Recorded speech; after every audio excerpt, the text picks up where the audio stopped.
Assalamu alaikum, back again with a scenario of my university's medical department with important information including discussion on admission. এটা আমার ইউনিভার্সিটির medical শাখাগুলোর অন্যতম একটি শাখা। এটির নাম হলো এলভারদোভা 47A। মূলত এই শাখাকে কেন্দ্র করে মোট 11টি বিষয়ের উপরে আমরা অধ্যয়ন করে থাকি। আমি পূর্বের ভিডিওতে আলোচনা করেছিলাম আমাদের ইউনিভার্সিটির মেডিকেল 5টি শাখার বিষয়। আজকের এই ভিডিওতে এই শাখা সম্পর্কে আলোচনা করা হবে। গতানুগতিকভাবে প্রপোজকা দিয়ে গেট ক্রস করে আমরা মূল ভবনের দিকে এগিয়ে যাচ্ছি। এটাই আমাদের এলভারদোভা 47A। আমাদের যে 5টি শাখা রয়েছে বা ফ্যাকাল্টি রয়েছে তার মধ্যে এটি অন্যতম। এখানে আমরা histology, embryology, economic, nutrition, medical informatics, medical law, microbiology, toxicology, community medicine, dermatology and pharmacology এই 11টি বিষয়ের উপরে অধ্যয়ন করে থাকি। মূলত মেডিকেলের অনেকগুলো সাবজেক্ট হওয়ার কারণে আমাদের ভবনগুলো আলাদা আলাদা। আজকে চলে এসেছি এই বিষয়গুলো যে ভবনে আলোচনা করা হয় বা পড়ানো হয় সেই ভবনটিতে। এটি আমাদের মূল ইউনিভার্সিটি হতে প্রায় 1.5 থেকে 2 কিলো দূরে। এটা আমাদের মূল ভবন, মেডিকেল শাখাগুলোর অন্যতম একটি।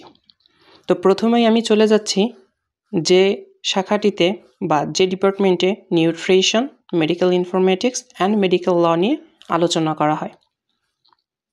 আমি যে পথে রয়েছি ঠিক এই পথেই যে ক্লাসরুমগুলো রয়েছে প্রতিটি ক্লাসরুমে আলাদা আলাদাভাবে nutrition, medical informatics and medical law নিয়ে আলোচনা করা হয়। অনেকেরই কোয়েশ্চেন থাকে ল কেন ইনক্লুড করা হলো? তার কারণ একজন ডাক্তার শুধুমাত্র শরীরেরই ডক্টর নয়, তিনি সম্পূর্ণ বিষয়ের ডক্টর। সে শুধুমাত্র যে রোগীর রোগ নির্বাচন করবে এবং তার সেবা করবে এটাই নয়, সে একজন সমাজ, পরিবার, একটি পরিবার তথা একটা রাষ্ট্রের দায়িত্ব পালন করে এবং গুরুত্বপূর্ণ ভূমিকা পালন করে। যাই হোক, আমাদের মেডিকেল ল খুব ইম্পর্ট্যান্ট, তার কারণ অনেক ফরেন্সিক রিপোর্ট থেকে শুরু করে অনেক ইম্পর্ট্যান্ট বিষয়ে আইনের প্রয়োজন রয়েছে, যে আইনগুলো মেডিকেলের মধ্যেও ইনক্লুড। নিউট্রিশন এটা তো অবশ্যই মেডিকেলের একটা সাবজেক্ট পড়তেই হবে এবং মেডিকেল ইনফরমেটিক্স এটা গুরুত্বপূর্ণ একটি বিষয়, তার কারণ বর্তমান পৃথিবী অনেক উন্নয়নশীল এবং অগ্রগতির দিকে এগিয়ে গিয়েছে। সেহেতু আমাদের প্রেসক্রিপশন থেকে শুরু করে সব ধরনের ইনফরমেশন কম্পিউটারাইজড করে রাখার জন্যই এই মেডিকেল ইনফরমেটিক্স সাবজেক্টটা নিয়ে আসা হয়েছে এবং এই সাবজেক্টে আমাদের পড়াশুনো করতে হয়। যদিও আমি ফার্স্ট ইয়ারের 2nd সেমিস্টারে মেডিকেল ইনফরমেটিক্স এবং নিউট্রিশন দুইটাই শেষ করেছি। এটা আমাদের এই ভবনের কনফারেন্স রুম। যাই হোক, এবার আমি দ্বিতীয় তলাতে চলে যাচ্ছি, যেখানে আমাদের histology, embryology, economics, microbiology, toxicology, community medicine, dermatology and pharmacology নিয়ে পড়াশুনো করানো হয়। এই বিভাগটাই হলো কমিউনিটি মেডিসিন, ডার্মাটোলজি অ্যান্ড ফার্মাকোলজির জন্য। এখানে আমরা এই কয়েকটি বিষয়ের উপরে পড়াশুনো করে থাকি। Now we discuss qualification required for medical studies or medical studies abroad or admission to my university.